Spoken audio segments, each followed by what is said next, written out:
March 24th. At that time, I was 22 years old, and I had already worked at Nuremberg as a correspondent for the German news agency Dana. On November 20th, the trial began in Nuremberg. I entered the press gallery. There were probably 100, 150 top correspondents from newspapers, radio stations, it was before television, throughout the world.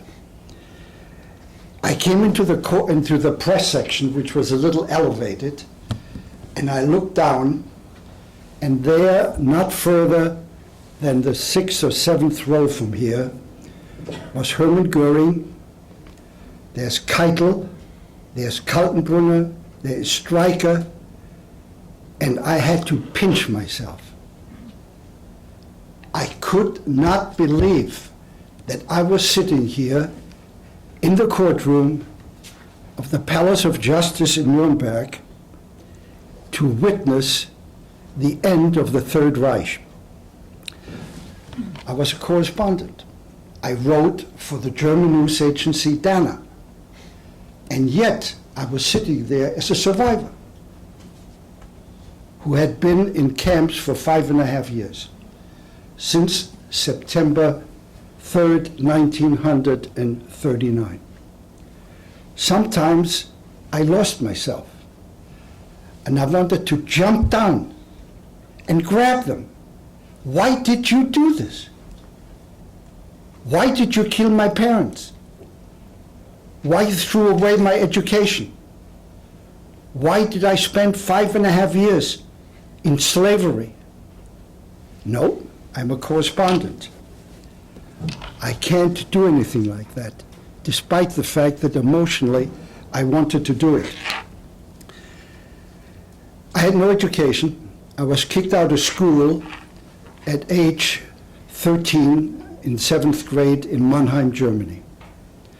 I had never had a full-time job, and here I am sitting with men that I found out later on who they were: Edward R. Murrow, Kaltenborn, Cronkite, and I'm sitting there as a correspondent. And they found out, and they looked at me, who is this young kid who's sitting here working for a German news agency? I had to pinch myself very often. This was real. Here they are. They're sitting in front of me. I was kicked out of school, as I said, in 7th grade at age 13. World War II broke out in September 1939.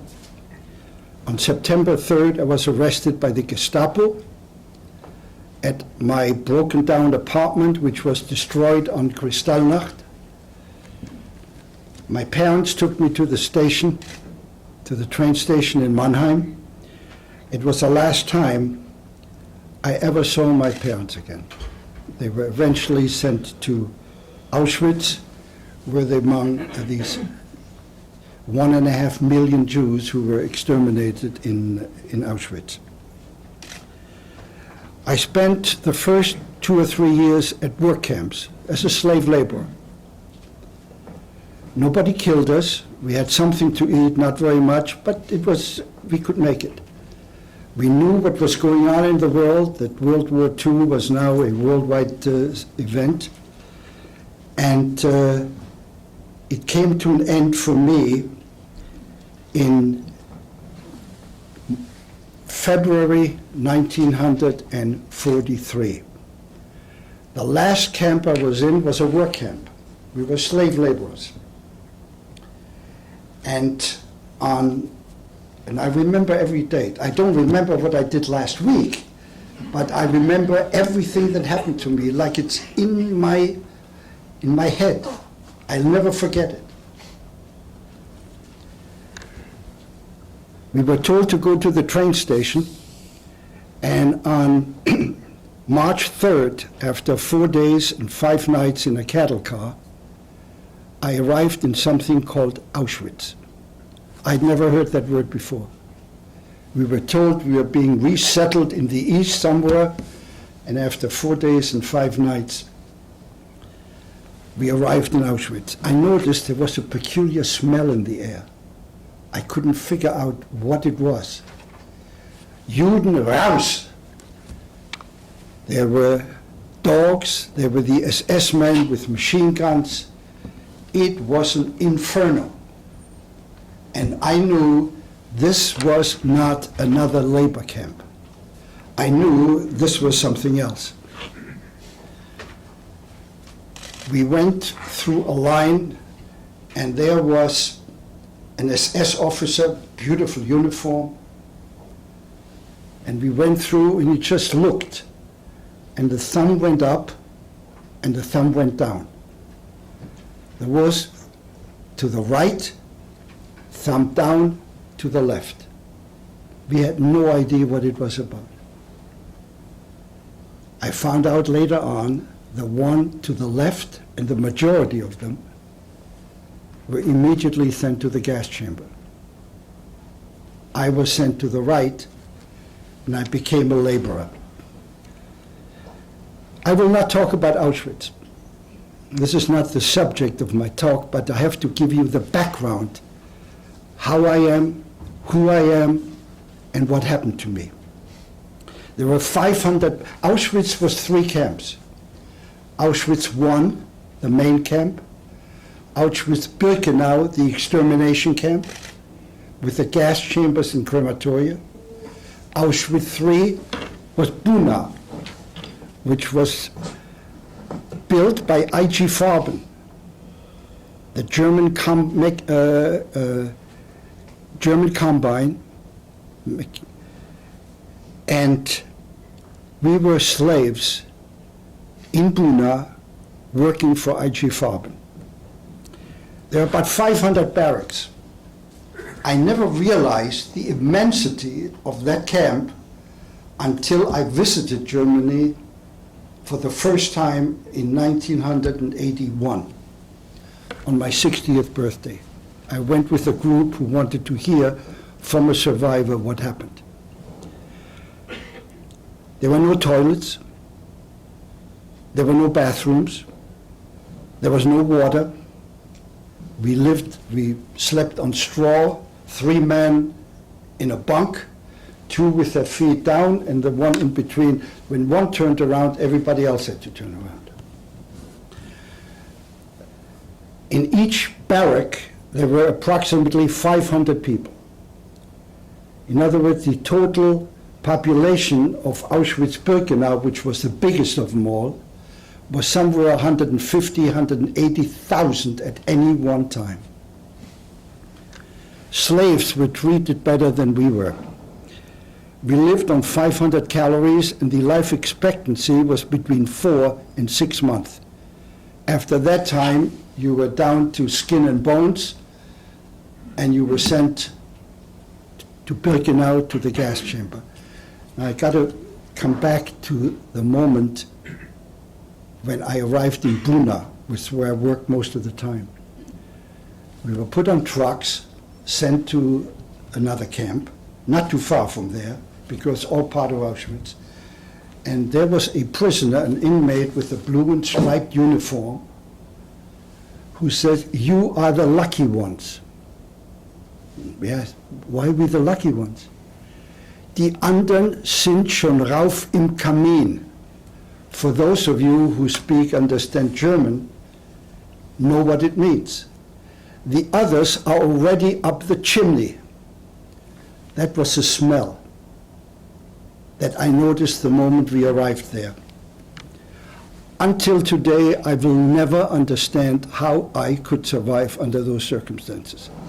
But the one thing is, I never gave up hope. Auschwitz was evacuated as the Russian army moved into Germany, from Poland into Germany. The Allies came in later on, in 1944, the Normandy invasion. We were sent from Auschwitz after marching for 2 days and 3 nights in the bitter Polish winter of that year. From Buchenwald, where we wound up, we were sent to a camp called Berga. Berga was the only camp in Germany where American GIs, all of them Jewish, who were selected by the SS because they had the name tag H Hebrew, and they were sent to the same camp that I was in. Not exactly, but they were next to it. That's where I met American GIs. The only camp in Germany where they treated American GIs the same way they did to us. Berga was the last camp I was in, after 5.5 years. On April 11th, the camp was evacuated. The Allies were coming in from the west, Americans, French, British. The Russians were coming in from the east, and Germany became smaller and smaller. We heard the thunder of the battle, and we were told the camp will be evacuated. We didn't know where we were going, but in the morning, we marched. That afternoon, on April 11th, the camp commander on a megaphone announced that the German warmonger Roosevelt is dead, April 12th, and Germany is now going to win the war. That evening, the first 10 men taken at random were taken against the trees and were shot. This happened every night. And after 3 or 4 nights, my friends and I, we were all together, the 3 of us, decided that in order to survive, we have to find a way to get out. Otherwise, after 5.5 years in the camps, we had the threat of being shot within sound of the Allies coming in. On April 18th, we escaped. I don't want to go into details. I wrote it in my book. And after several days we worked, we found a farm where we got something to eat. It's a long, I won't go into details. The war was over on May 7th, May 8th. I was on the farm working for Germans. I always kept my arm covered because I didn't want them to see my Auschwitz number. I worked on the farm till the end of May and decided, what am I going to do now? I had no profession. My family, I'm sure, were killed. Nobody could survive at age 60, 65, my parents' age. What am I going to do now? So I decided, and again, it's a long story that I want to talk about because I can't cover everything. I wound up eventually in Mannheim, where I was born. The town of about 300,000. It was an industrial town. Mercedes had its birth in Mannheim. The town was 90% bombed out. I began to work for military government in Mannheim as an interpreter. One of those days, while I worked there, the American lieutenant who was in charge of the displaced persons section where I worked invited me to come to his office and introduced me to an American, a Captain Picard. He says, I understand you're born in Germany, you're born in Mannheim.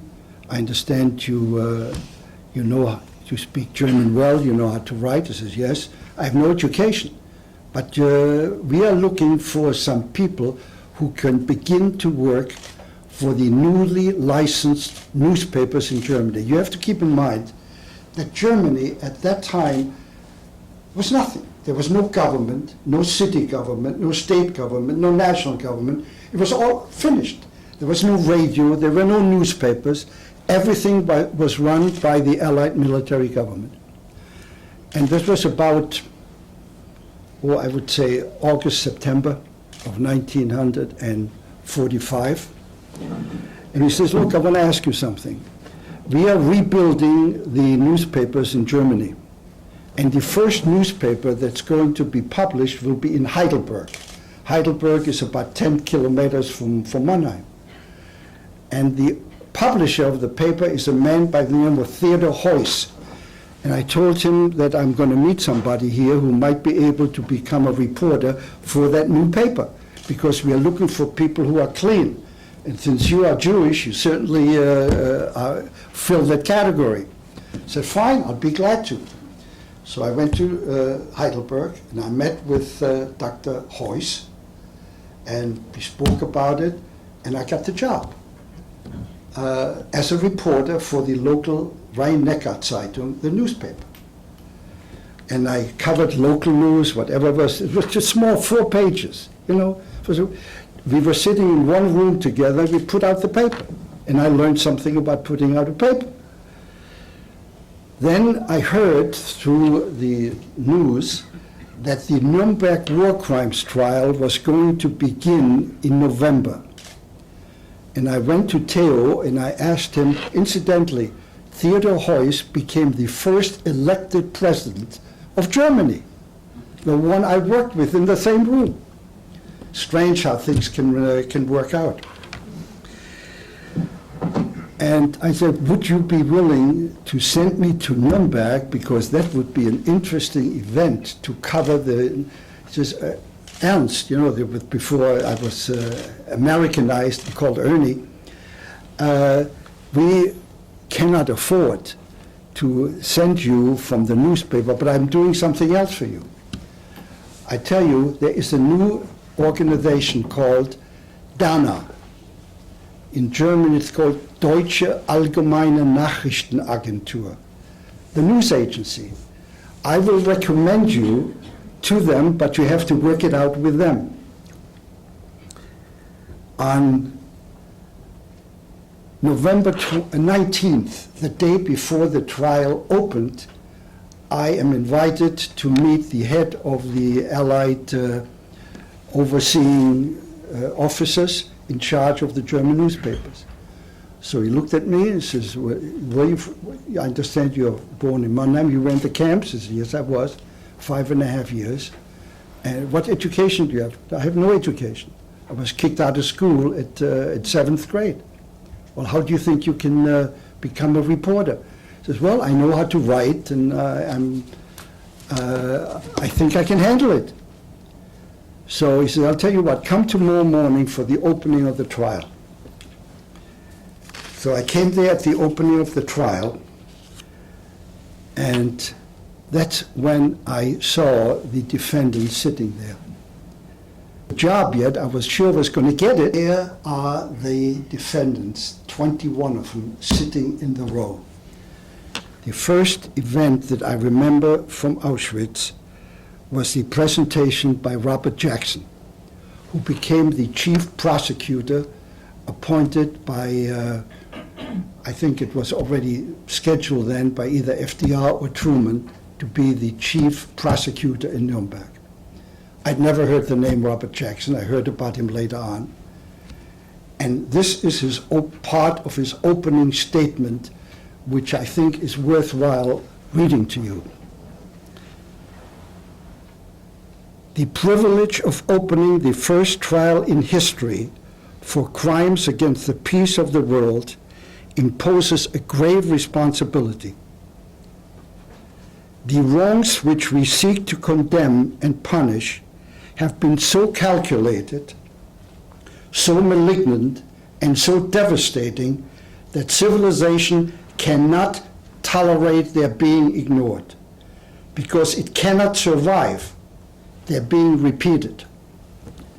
That 4 great nations, flushed with victory and stung with injury, stay the hand of vengeance and voluntarily submit their captive enemies to the judgment of the law is one of the most significant tributes that power has ever paid to reason.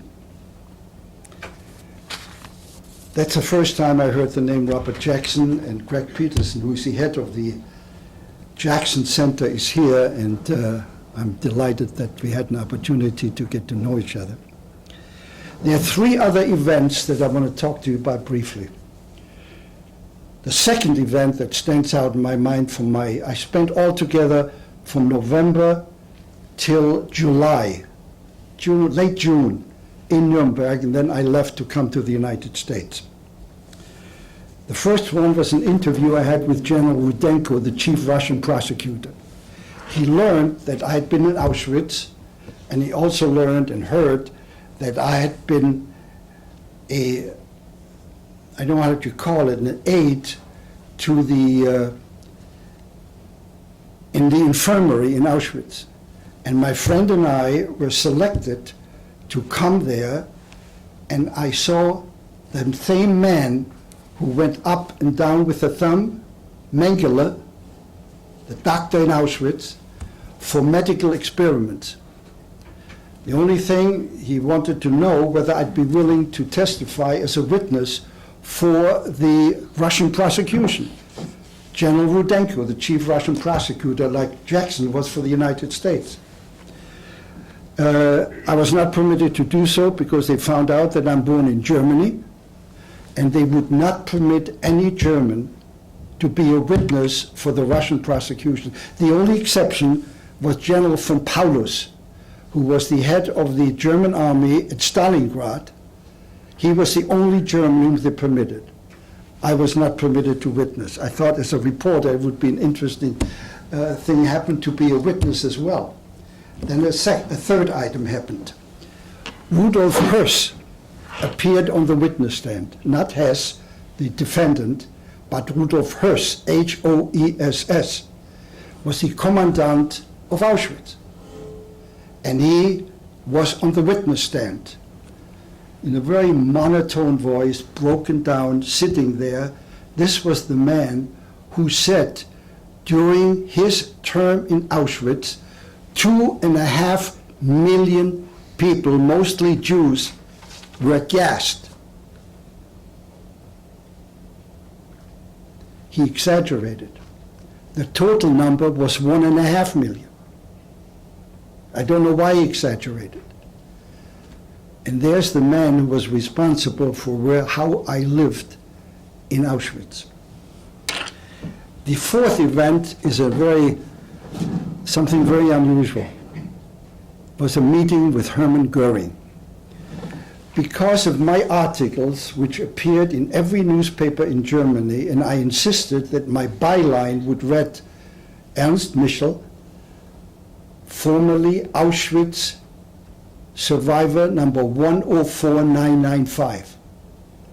All my bylines, all my articles, as they printed in the newspaper, showed that byline. So at that time, I think I was pretty well known in Germany. One day, the attorney for Göring came to see me. He says, I understand you're the one who is writing the articles from Nuremberg? I says, yes. You were in Auschwitz and Buchenwald? I said, yes. What's amazing? Is this really you? You were there? I says, yes. He shook his hand, couldn't get over it. 2 days later, he thought me out during one of the recesses, and he asked me, Göring read your articles. So did all of us, because their articles appeared in all the papers. And he wanted to know whether you'd be willing to meet with him. He'd like to know who is this man who is a survivor of Auschwitz, now a correspondent for the German news agency. And I was intrigued. I thought it would be an interesting interview. On the way, and I agreed to do that. On the way, I took me there, and I was getting kind of nervous, I must admit. And he said, look, I must tell you something. You will not be permitted to either write about it or talk about it. I'm taking this on my own personal responsibility, and I worked it out that I can take you with me. Well, there goes my interview with Hermann Göring. I was nervous anyway, so it didn't really make much difference. He takes me into the cell, and Göring gets up and reaches out his hand. And I ask myself, what the hell am I doing here? I'm going to shake hands with the top Nazi left, and I simply could not handle it. I went to the gate and I asked the MP to let me out. I never said a word, and until this day, I have not regretted not having talked to that man. That was my interview with Hermann Göring. Nuremberg was the first time in history that the surviving leaders of a Western government, the Nazi government, were brought to trial. The trial lasted till June, July, and in September the sentences were announced. Of the 21 defendants, 11 were hanged, Göring committed suicide, 6 were given prison terms, and 3 were freed. Last November, I was invited by the government of Germany to come to Berlin to participate in the 60th anniversary of the opening of the Nuremberg trial. If somebody had told me in Auschwitz that 60 years later I would be speaking in Germany to a German crowd, prosecutors, members of the government, about my experiences in Nuremberg, I would have said, it can't be done. But here I was.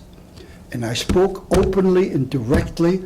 I gave credit to what Germany has done since the end of the war in terms of reparations, in terms of trying to make up for what happened, of agreeing to teach the Holocaust. Any mention of the Nazis in Germany, you go to jail. So you have to give credit where credit is due. The conference in Berlin that I addressed as a survivor was called 60 Years After Nuremberg, Lessons for the Future. As I reflect on it, I ask myself and I ask you, what are the lessons of Nuremberg? A new word has since entered the language. That word is genocide. It means mass killings, starvation, rape, murder of millions of innocent people for religious, political reasons, or no reasons at all, on the orders of an elected or self-appointed dictator or president.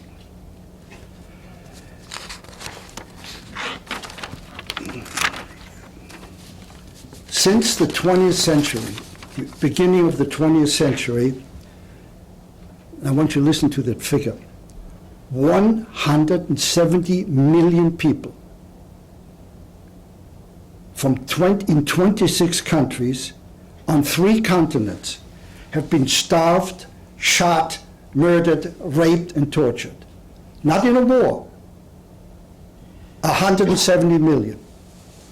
Half of the population of the United States, half of the population of Europe. And the world did know what happened.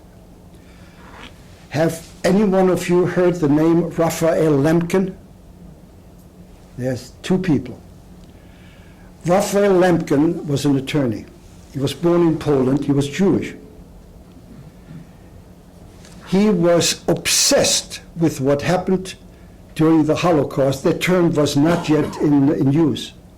But what happened to the Jews? That 6 million were killed. And he became a one-man force to go to the United Nations and get the United Nations to recognize, and he coined that word, genocide. He eventually got a hold, tried to get a hold of anyone he could, members of the UN, government officials, leaders of various organizations, whoever he could get a hold of. He was obsessed by that. And then he met a man by the name of William Proxmire. Maybe some of you have heard the name. He was a senator from Wisconsin. And he listened to Lemkin.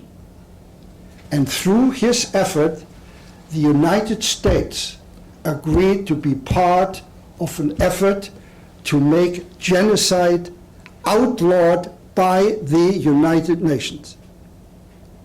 Eventually, 135 nations signed up to make genocide a crime against humanity.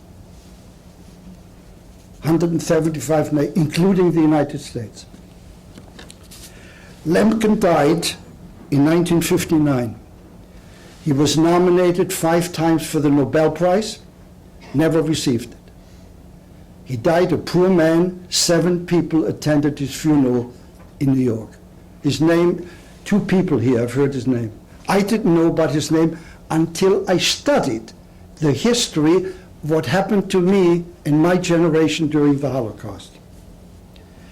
Genocide is a product of evil, of hate, of indifference, of political inertia, of moral bankruptcy. I learned about it in Germany when I grew up. There was a song that I remember till this day. It was sung by the Brown Shirts, the SA, and by the SS. Wenn das Judenblut vom Messer spritzt, geht's uns noch mal so gut. That's a song. When they march through the street. When Jewish blood spurts from the knife, we will all be better off. We all know what happened. It's well known. It's now known today as the Holocaust. Last year, as many of you know, the president of Iran stated that Israel must be wiped up from the face of the earth.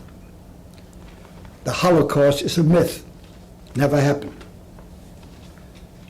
This from one member of the United Nations to another, to wipe it off the face of the earth. Hamas, you're all familiar what it is, has stated in 20 years Israel will cease to exist. And as you know, they have not recognized even the existence of Israel. We can no longer ignore these warnings. We cannot and must not let this happen again. Not to anybody, any people, anywhere, at any time, and do whatever we can to bring the leaders of any government responsible for these crimes before the International Court of Justice in The Hague. Over 100 nations have supported and are paying for it. They have a payroll of $100 million annually. The United States and Russia are not signers of this part of the UN. We are not part of it, for whatever reasons. On Monday this week, a Congolese warlord, Thomas Lubanga, this week, on Monday, 3 days ago, faced the judges of the International Court in The Hague. His appearance is the 3rd of many that are now in process. The International Court has now teeth, it has money, and now is the time to bring those responsible. You know about the Sudan, you know about Darfur, 250,000 people killed, and they even now are going into the neighboring country. What did Nuremberg mean to me personally? As someone who has survived the horror of Auschwitz, never knowing if I would live to see the next day, and then 60 years ago, sitting in the courtroom of Nuremberg and seeing justice being served, was without any doubt the single most important in my life. And I like to talk to American audiences about it.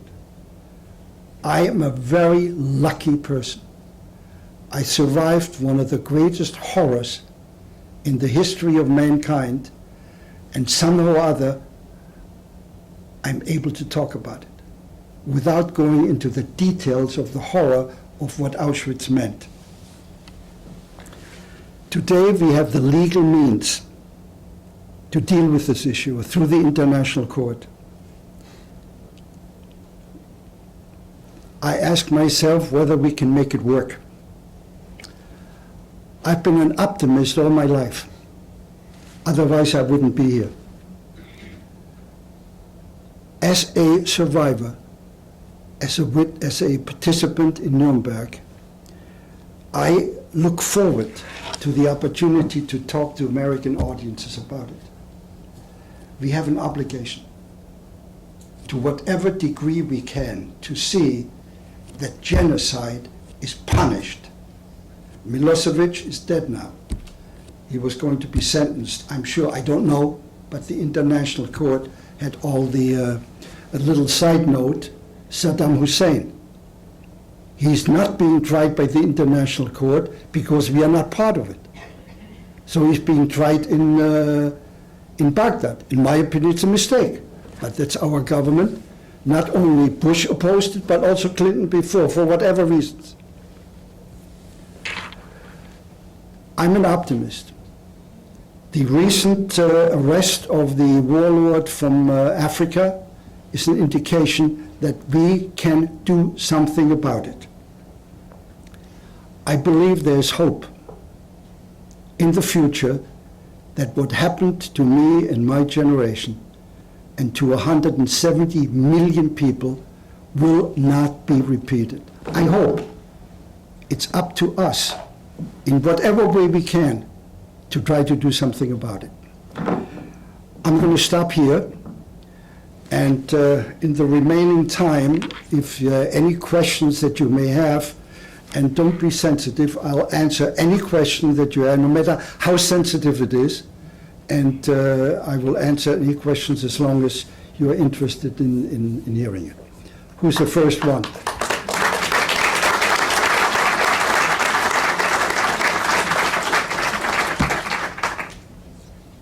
Describe Dr. Mengele to this crowd. When I saw Mengele the first time, I didn't know who he was. There was a man sitting in a beautiful black uniform with a hat on, normal looking, average size. And I saw him maybe 5 seconds as we walked by, just up and down like this. Black SS uniform, a hat. And the second time was when I was forced to participate in the medical experiments he conducted about electric shock. Now, I didn't want to get too close to him because by that time, we all know the name Mengele, you know, in Auschwitz. You just didn't want to be. So I brought the women in who were subjects to the electroshock research, which they tried to do. None of them survived. I remember his face vaguely as I glanced by and not trying to be too close because you never knew what's going to happen. So my own personal reaction are limited to when we walked by with up and down, and the second time when I saw him beginning to conduct the experiences. Normal man, he did experiments on a regular basis on all kinds of things. Incidentally, to answer your question, I have a book given to me by the Russian prosecutor about Auschwitz with pictures of the medical experiments that he conducted in Auschwitz. From seeing him briefly, he looked like any other normal man in a uniform. And I think both you know he was found dead in South America. In water. He evidently drowned. He was never brought to justice. Other questions? Yes, ma'am. Thank you so much for talking about Darfur. Thank you for all the things you said. But I'm wondering, from your perspective, what is the single most important thing for those of us sitting here to do to get our own government to pay attention to genocide as it's taking place? Thank you. You all heard the question.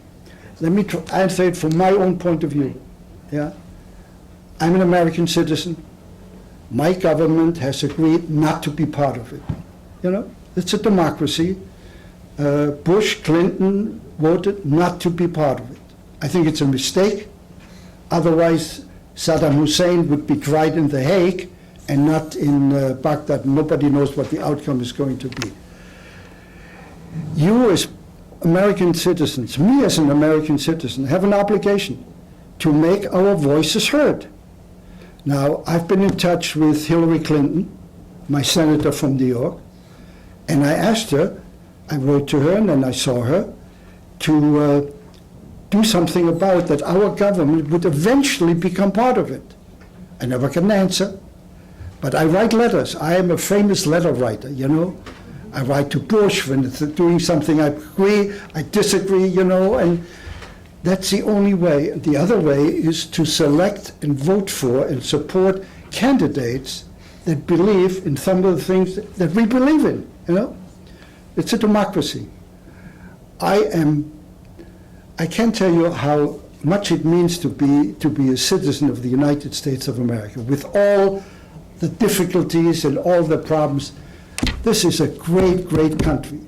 To give somebody like me, coming here without an education, without a penny, without a profession, an opportunity to be a citizen of this country and being involved in what I'm doing, I think puts on me and all of us as American citizen obligation to make our voices heard by voting for the right candidates, by writing letters. I'm a big letter writer, you know. I write to Blair, I write to Chirac, you know, I don't know whether they'll ever read it, but I think it's part of a stack of letters, eventually they'll know. So this is an obligation that we have as Americans. Unfortunately, in an election, I think 57% of Americans vote. I think it's a privilege to vote. I cannot understand why people don't go to the ballot box and vote. So that's one answer that I can give you. Any other questions? Yes, ma'am. I wonder if you can tell us a little bit about the atmosphere in Germany in 1946 during the war trials in Nuremberg.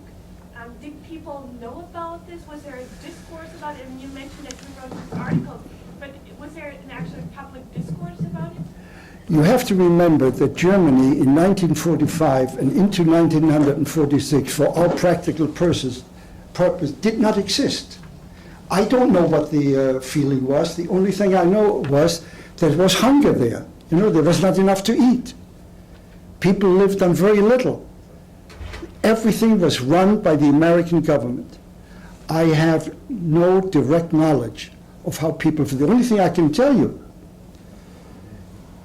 Germans knew what happened to the Jews. They didn't know the details.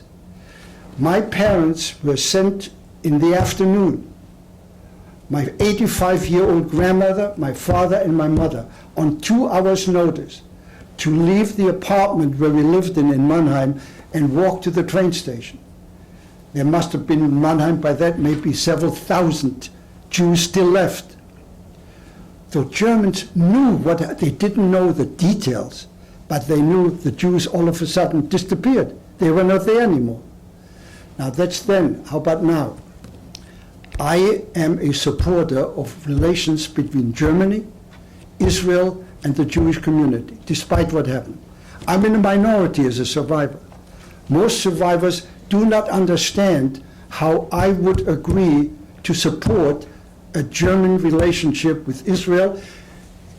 Germany, after the United States, is the best friend of the State of Israel.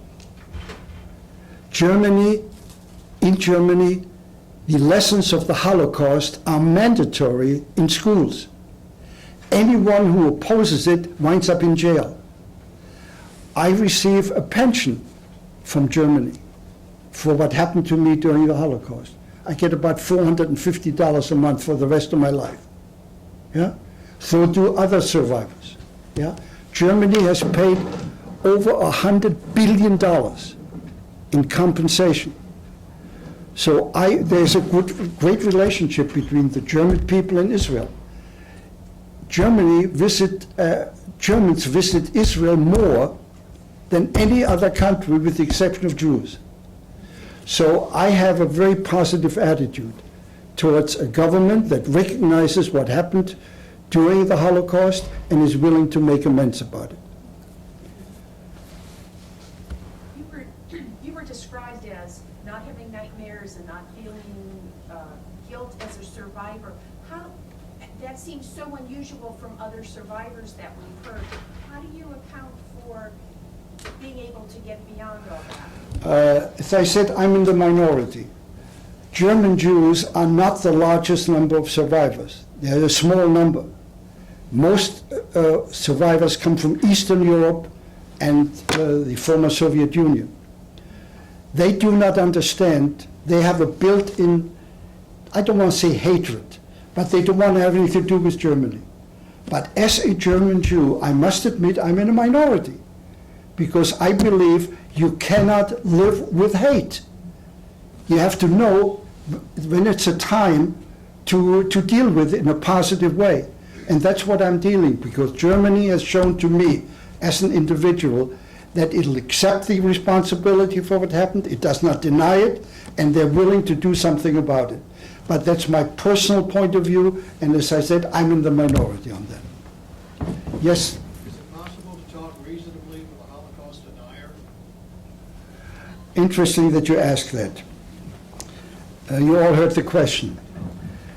The biggest name in the survivor group is a man by the name of David Irving, a writer in London. He has gone around the world for years and years. The Holocaust did really never happen. There were no gas chambers. That's a myth created by Jews throughout the world. A month ago, David Irving announced that he acknowledges the fact that there were gas chambers in Auschwitz. He was sentenced to 3 years in jail by the Austrian government for having talked about this never happened.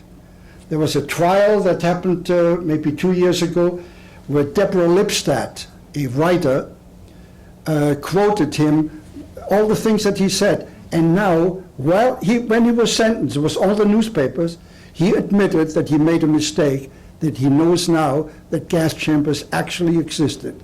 Can you deal with deniers? No, you can't. I've been asked many times when I speak, would you be willing to debate somebody who is a denier? And I said, I will never demean myself to do that. It's like saying today, it's night, it's not day. I mean, you can't argue with them. These people live on hatred, on anti-Semitism. They do anything, including the president of Iran.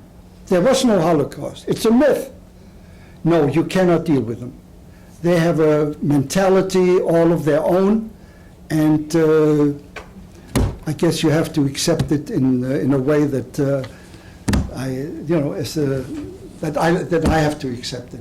Anyway, I think I'm being given a signal. In order to give folks an opportunity to get a book, which is at the top of the stairs, $15, have Mr. Michel sign it, in order to make sure he gets his plane back. And also, you just experienced an opportunity to meet somebody who met Mengele, Goering, 20 of the other defendants, Jackson, David Ben-Gurion, Golda Meir, Moshe Dayan, Menachem Begin, Sadat, many presidents, including Eisenhower, Carter, Clinton, Adenauer, von Weizsäcker, Jack Benny, Harpo Marx, and now you.